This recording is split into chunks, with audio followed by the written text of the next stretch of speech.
د یهودیانو د قربانیو یا د هغه وخت د نازیانو د قدرت ته رسېدلو په اړه ټول معلومات دلته شته. دا پوتسدامه پلاتس دی، د خپلو ودانیو او یو شاپینګ مال چې ډیر مشهور دی، برلین مال ورته وي، د هغې له کبله مشهور دی. یا روښانه کېږي چراغونه او رنګارنګ لایټونه پکې راځړول کېږي د ښکلا لپاره یې واقع شوې ده. دا سټیشن هم چې د میترو سټیشن دی، ځکه له همدې کبله ورته شتاد میټه وي یا د ښار مرکز. د ختیځ او لویدیځ عسکر یو بل ته ګوته په ماشه و. د امریکایانو پوسته وه. لاندې برخه کې بیا په دې درې برخو کې درې هوایي ډګرونه وو چې یو ټمپل هوپ و لاندې، یو برسر ټیګل و، یو ګاټو و، چې دا درې واړه اوس بند شوي دي.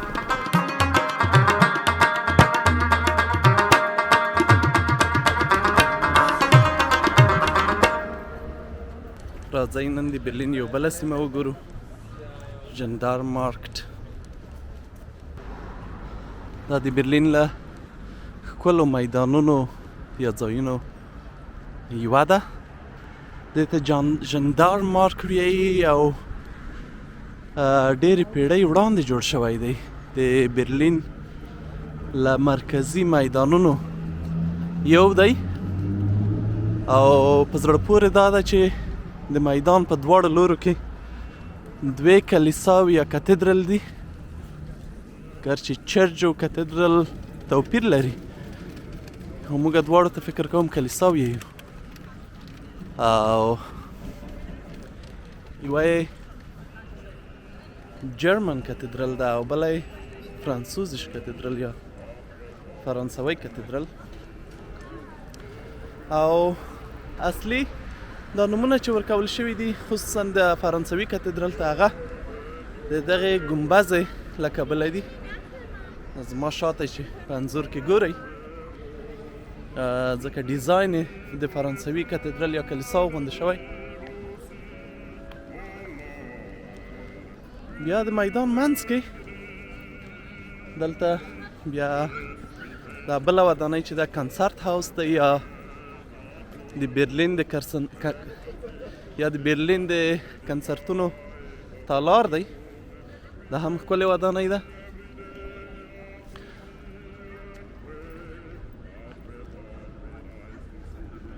د دې میدان بنسټ شاوخوا 400 کاله وړاندې ایښول شوی. شاوخوا کې دلته پخوا مځکې وې او زراعتي ځایونه او باغونه وو، بیا ورو ورو دا ساحه پسې پراخه شوه، د ښار یوه مرکزي سیمه شوه. دا مارکټ یا د میدان یا د ژندار مارکټ چې ورته وي د خپل د کرسمس د بازار له کبله هم ډېر مشهور دی، ځکه دلته د کرسمس یو ډېر ښکلی بازار جوړیږي او په دسمبر کې که راشئ نو دلته مو ساعت تېرېږي. او دا سیمه چې ده فریدریخ شتراسې ته نږدې ده. فریدریخ شتراسه د برلین یوه له مشهورو جادو څخه ده یا واټونو څخه ده چې وربشو له نږدې به یې وګورو.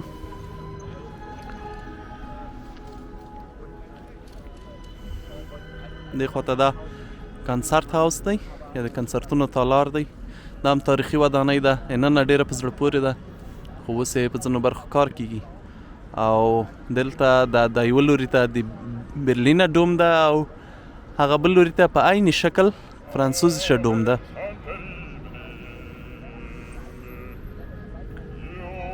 ډوم اصلا ګنبدې ته وي.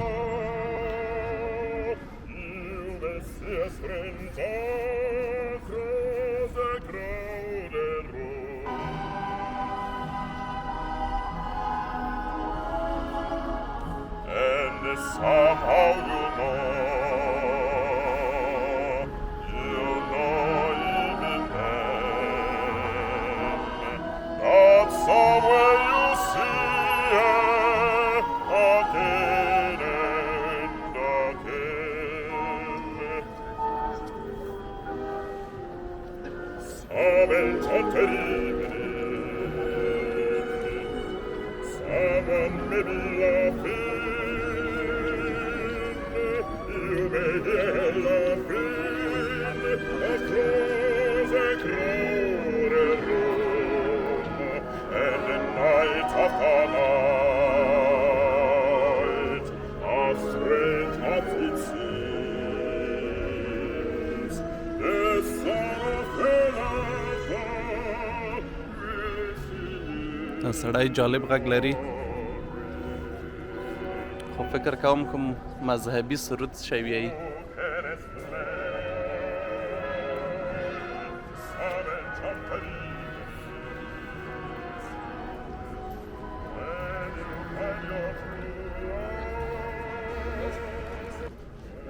اوس به ورشو د فریدریک شتراسه خواته هغه هم همدلته ده فریدریک شتراسه د جرمني له مشهورو جادو یا واټونو یوه ده چې شاوخوا 3.5 کیلومتره اوږده ده او ډېر زیات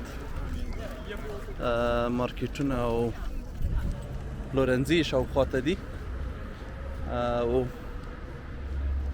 تاریخي نوم دی د فریدریک په نوم ده د دریم فریدریک په نوم کوم چې پخوا د جرمني واکمن و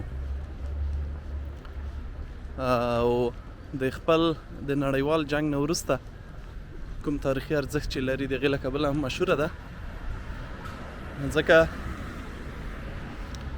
په دې سیمه کې په همدې فریدریک شتراسه کې 2 ځایونه داسې وو چې له هغې نه ختیځ او لویدیځ جرمني ته تېرېدلی شوی لاندې د غږ د دغه ځای راوځي د ټرین کرښه ده یا اوبان یا میترو ده او په فریدریک شتراسه کې یو ځای چې دی چارلي چک پوینټ چارلي ورته وي چارلي پوینټ کې به تالاشي کېده کله به څوک له ختیځ نه لویدیځ ته اوښتل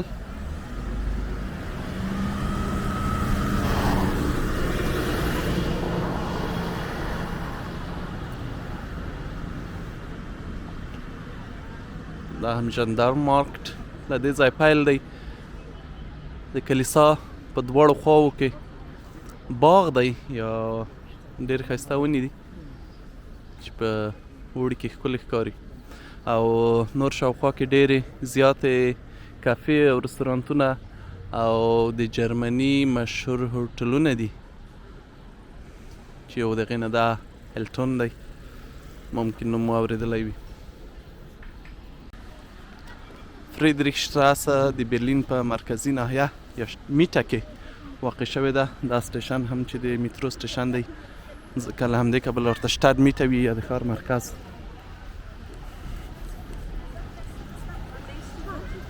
او یو څه برخه یې هم بیا په کرویتزبرګ کې ده او بس دې وخت کې خلک کارونو نه رخصتېږي راځي ګرځي له دوستانو ملګرو سره په دې بارونو یا رستورانتونو او شاوخوا کې ګوري او ګرځي بیا په تېره تورستان ډېر زیات راځي دې سیمې ته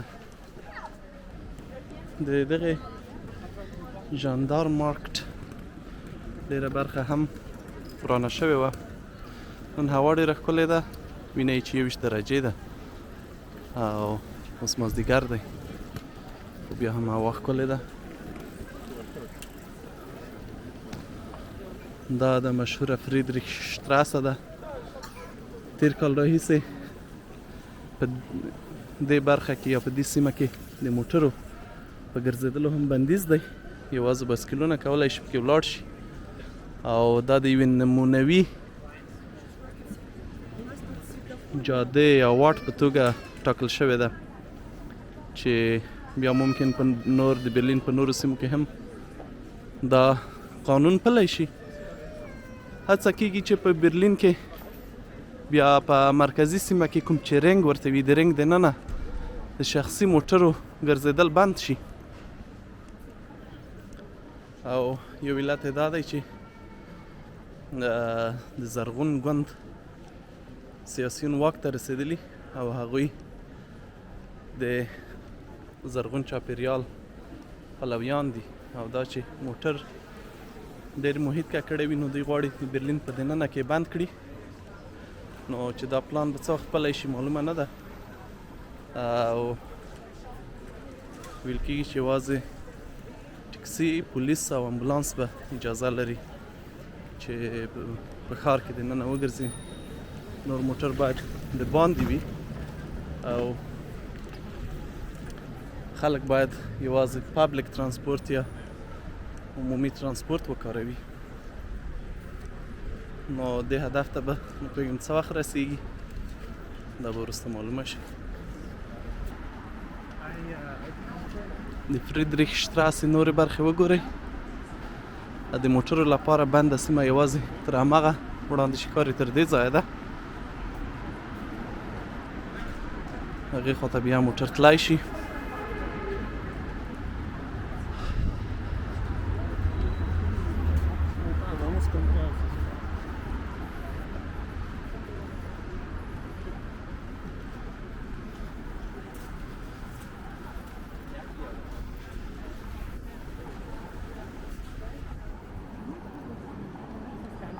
خپله د فریدریخ شتراسې په نوم یو سټیشن هم شته چې په برلین کې ډېر مشهور دی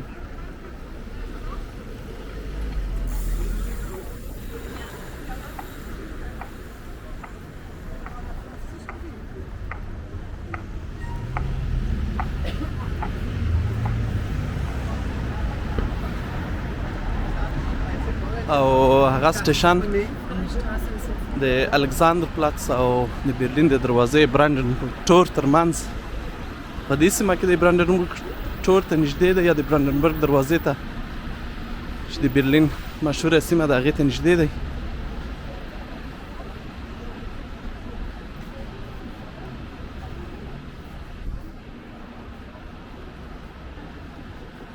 دلته هم په ځینو ځایونو باندې کار کیږي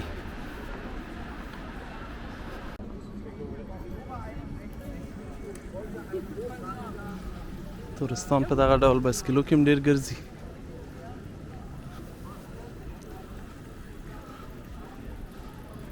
او دغه روسي خولۍ او د برلین یادګارونه هم دلته پیرلی شئ Ja, genau, diese Landouis. Ja.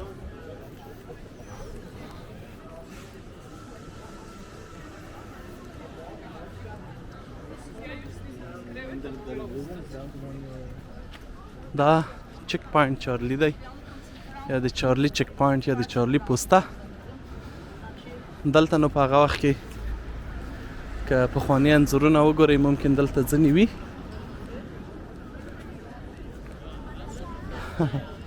نو وبه وینئ چې حالت څنګه و ټانګونه ولاړ وو هغې خواته فکر کوم ځینې عکسونه شته بیا به ورشو نږدې نه به یې وګورو د ختیځ او لویدیځ عسکر یو بل ته ګوته په ماشه و د امریکایانو پوسته وه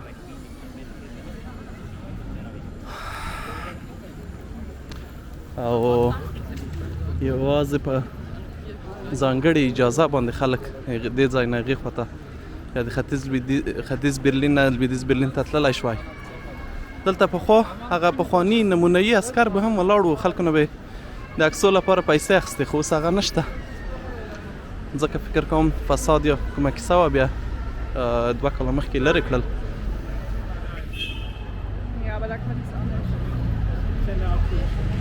خو نور دغه کوټه یې همداسې پاته ده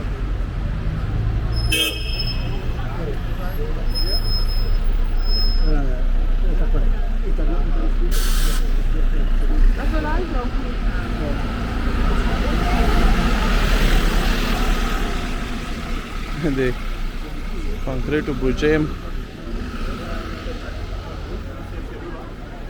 له منځه تللې دلته نو چې ګورئ ټول تورستان دی ورځي عکسونه اخلي دې خواته نو بیا موزیمونه هم شته او نور تاریخي ځایونه دي د دیوال په اړه معلومات دي او د هغه وخت د حالاتو په اړه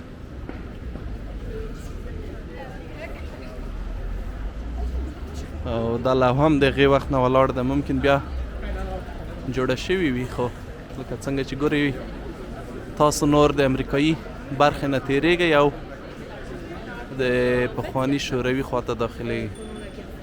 په څو ژبو لیکل شوي.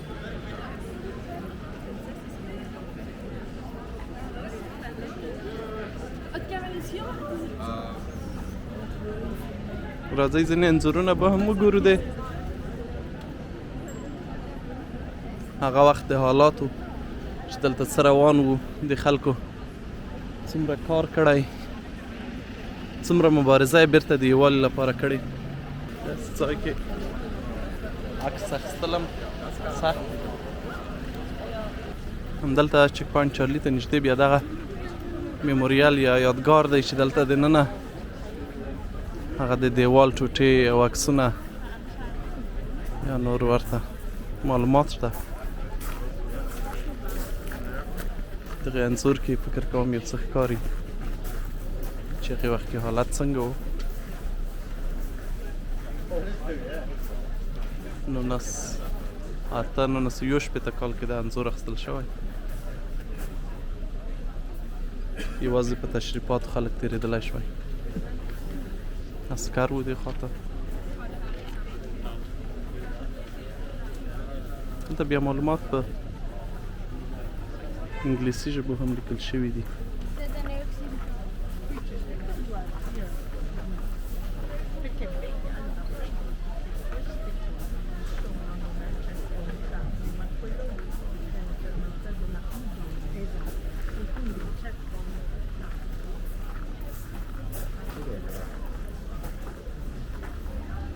دا د هغو کسانو لیست دی کوم چې د برلین دیوال کې یا د دیوال نه تېرېدلو پر مهال وژل شوي وو. هر کال کې د هغو شمېر او نوم او زېږېدنې نېټې ټول معلومات شته.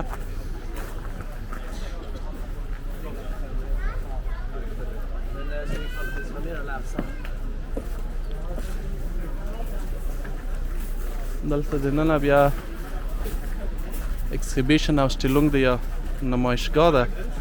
دلته فکر کوم 15 یورو ټیکټ دی د سهار د 10 نه تر 11 بجو یا تر 15 بجو پورې کولی شئ راشئ وګورئ. راځئ وګورو چې برلین څنګه ویشل شوی و. د یوه هېواد له برخلیک سره څنګه لوبه شوې وه. دا نقشه د برلین ده. ښي لاس ته پخوانی شوروي اتحاد یا هغې ځواکونه وو او چپ لور ته 3 نور هېوادونه وو چې لوړ فرانسویان وو، منځ کې بریتانویان وو او لاندې امریکایان وو. لاندې برخه کې بیا په دې 3 برخو کې 3 هوایي ډګرونه وو چې یو ټمپل هوپ و لاندې، یو برسېره ټیګل و، یو ګاټو و چې دا 3 واړه اوس بند شوي دي. د هغې انځورونه به هم په ارامه بیا وګورو. او دغه سره کرښه چې وینئ دا دیوال و چې له لویدیځ برلین څخه تاو او خلکو اجازه نه درلوده له دې دیوال څخه واوړي او ووځي. د برلین د لویدیځ برلین خلکو ته چې کوم خواړه یا څه راتلل نور خوراک هغه ټول د یا نور مواد د ژوند لپاره هغه د الوتکو په وسیله راتلل.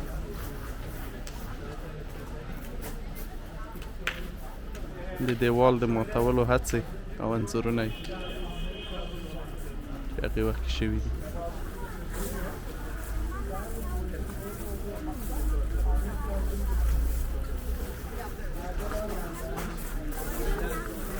په دغې شیانو باید فکر وشي. ښه دا ده چې د جرمني خلک خپله کومه نیمګړتیاوې چې هغې ته متوجه شوي دي او اوس ان په ښوونځیو کې د هغې وخت د تاریخ په اړه درس ورکول کېږي او زده کوونکي مختلفو ځایونو ته بیول کېږي. کومو سیمو کې چې څه پېښ شوي دي د هغې په اړه معلومات ورکول کېږي یا چې جګړې کومې بربادۍ راوړي د هغه ورته ښوول کېږي. دا هم د برلین د دیوال یوه ټوټه ده، دلته یې ښوول شوې. تورستي بسونه هم په دې سیمه کې ډېر ګرځي او فکر کوم دا تر ټولو مشهوره سیمه ده. هغه وړاندې چې ګورئ هلته هم یو موزیم دی چې د برلین د دیوال او د دې سیمې د حالاتو تاریخ په اړه دی. هغې ته هم باید ټکټونه واخیستل شي.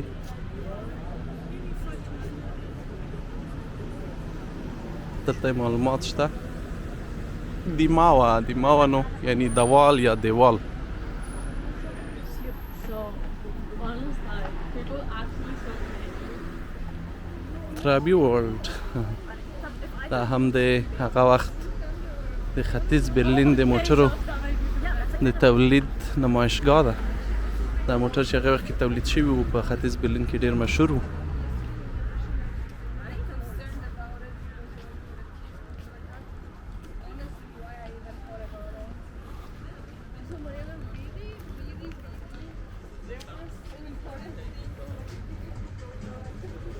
دلته سینما هم شته، فکر کوم باید ټکټ یې وشي. برلین ستر ښار دی، ټول ځایونه یې سړی په یوه ځل لیدلی هم نشي او ځینې ډېر عجیبه ځایونه لري. دې خواته هم د دیوال یوه برخه شته او هغه یادګارونه چې د پخوا وخت نه پاته دي هغه شته. دې ټول ځایونو ته ورتګ وړیا دی او دا هم مخکې مې چې ووایي د عبرت لپاره دي. خو مخکې مې یوه ویډیو کې یادونه کړې وه انسانان ډېر د عبرت شوقیان نه دي.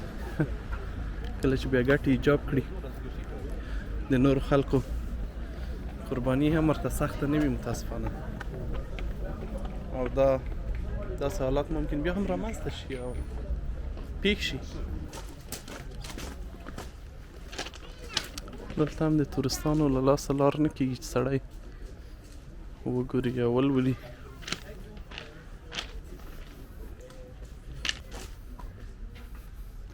د یهودیانو د قربانیو یا د هغه وخت د نازیانو د قدرت ته رسېدلو اړه ټول معلومات دلته شته.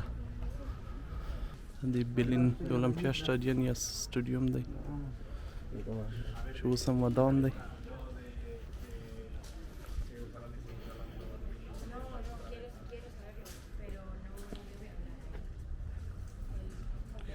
دا ودانۍ چې ده د ګشتاپو ده یا هغه وخت د نازیانو د پولیسو یا مخفي پولیسو ده. ګشتاپو SS او دغه ورته ځینې نومونه دلته ډېر بد شهرت لري ځکه هغه د هټلر واکمنۍ کې د دغې برلین واک چلوونکي وو. دلته یې په اړه نور معلومات شته چې دوی دلته څه کول. د یهودیانو د قربانۍ تر ټولو غموونکې کیسه د انا فرانک ده، کومه چې یو کتاب یې لیکلی و په هالند کې د خپل ژوند په اړه، د خپل ژوند ورځنۍ پیښې یاداښت کولې په یوه کتابچه کې. بیا کله چې دا د کورنۍ غړي او دا د مرګ لپاره یوړل شول، هغه کتابچه هم داسې پاته وه چې بیا وروسته د کتاب په ډول چاپ شوه او هغه ډېره جالبه ده. کتاب لوستلو ارزي. د یوې نجلۍ خاطرې په نوم په پښتو هم ژباړل شوی دی، که وخت مو درلود خامخا یې ولولئ.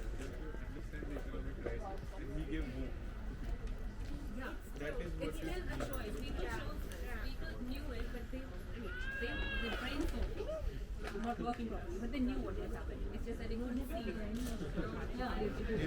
They were brainwashed. انا فرانک د خاطرو د کتاب وروستۍ برخه ډېره غموونکې ده. کله چې ګورئ یو په یو کتاب ختم شي او نور هیڅ نه وي، نه پوهېږي چې نور څه پېښ شوي، خو په عمل کې پوهېږي چې نجلۍ وژل شوې او په ډېر کم عمر کې. په هالند کې امستردام کې د هغې کور تر اوسه هماماسې ساتل کېږي لکه څنګه چې و د موزیم په حیث که قسمت و یو ورځ به ورشو له نږدې به یې هم ګورو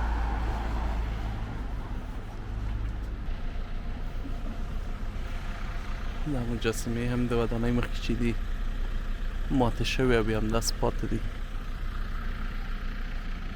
نوره ودانۍ ډېره ښکلې ده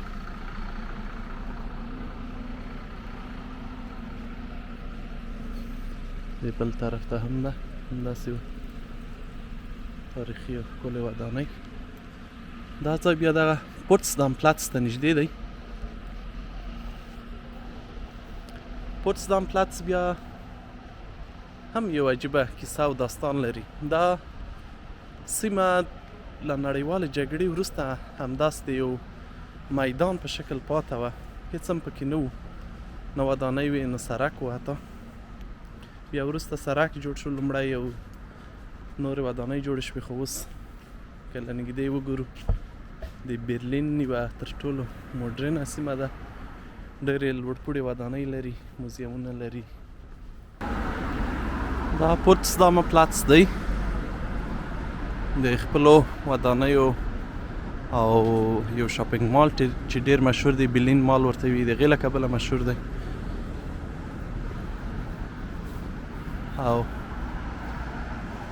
یو ځای چې دی سوني سنټر سینما او ځینې هټۍ او مارکیټونه پکې دي هغه هم ډېر مشهور دی د ځینو فلمونو شوټینګ شوی چې هغه مشهور دی سپایډرمن فکر کوم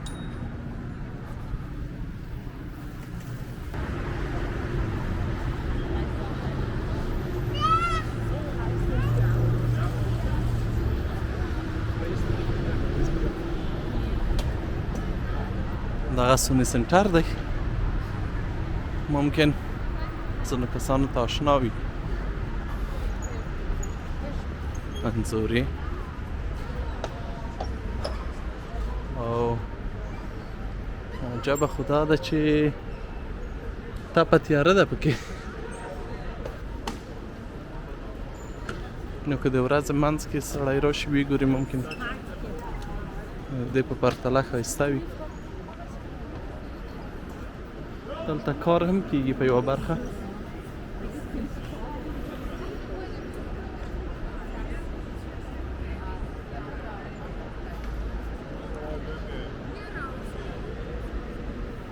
دې جوړښت هم جالب دی که پام وي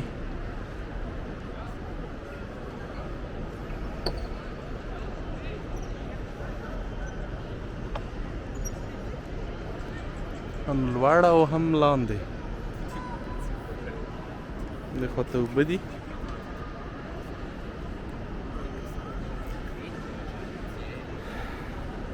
او دې خواته بیا د لاندې برخه ده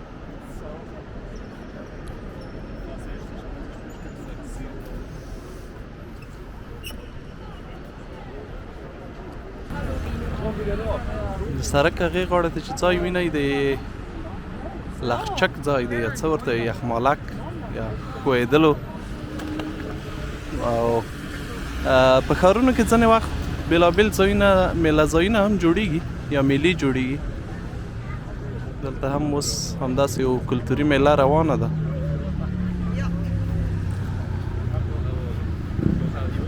د دغه لوړې ودانۍ په سر کې یو پانوراما بار هم شته چې یا د لیدلو وړ ځای نقطه ده چې ختلی شئ کولی شئ د برلین ننداره وکړئ موږ تاسو خو څو ځله ننداره کړې ده خو بیا هم که راغلی دې خواته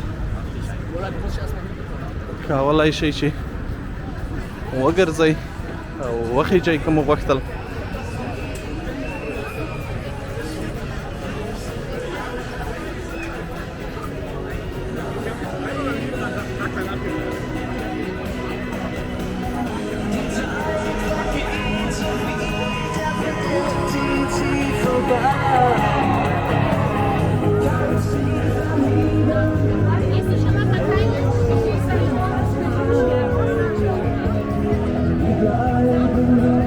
Yeah.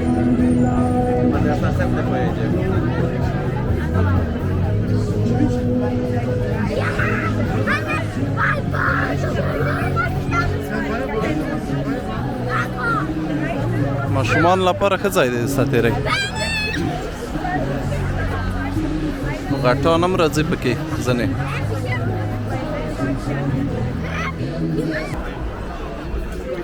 دې ته ورته بازارونه په نومبر کې نور هم جوړیږي د ټول جرمني کې یا په ټول اروپا کې وي او په هره سیمه کې بیا بیل بیل وي شاوخوا ودانۍ هم چراغان کیږي یا روښانه کیږي چراغونه رنګارنګ لایټونه پکې راځړول کیږي د ښکلا لپاره یې بیا په هغې کې ډېر وخت د دې سیمه ییز خواړه او خواږه یا داسې شیان پلورل کیږي دې خواته یو پخواني رستورانت غوندې ودانۍ هم ده یا پخوانۍ ودانۍ غوندې بیا جوړه شوې ده چې اوس رستورانت دی پکې او په دې کې نو هغه د نوستالوژۍ احساس تازه کیږي پخوا دلته ژوند څنګه و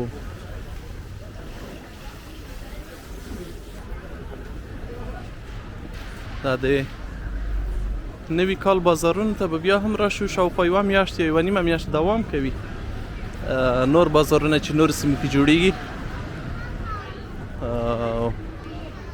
بعضې ډېر ښکلي دي لکه یو هماغه په ژاندار مارکټ کې او یا په شارلټنبرګ قصر کې چې دی په هر ښار کې بېلابېل نقش نګار باندې جوړیږي او بېلابېل ډیزاین باندې او ډېر ځینې ډېر عالي وي ډېر ښکلي وي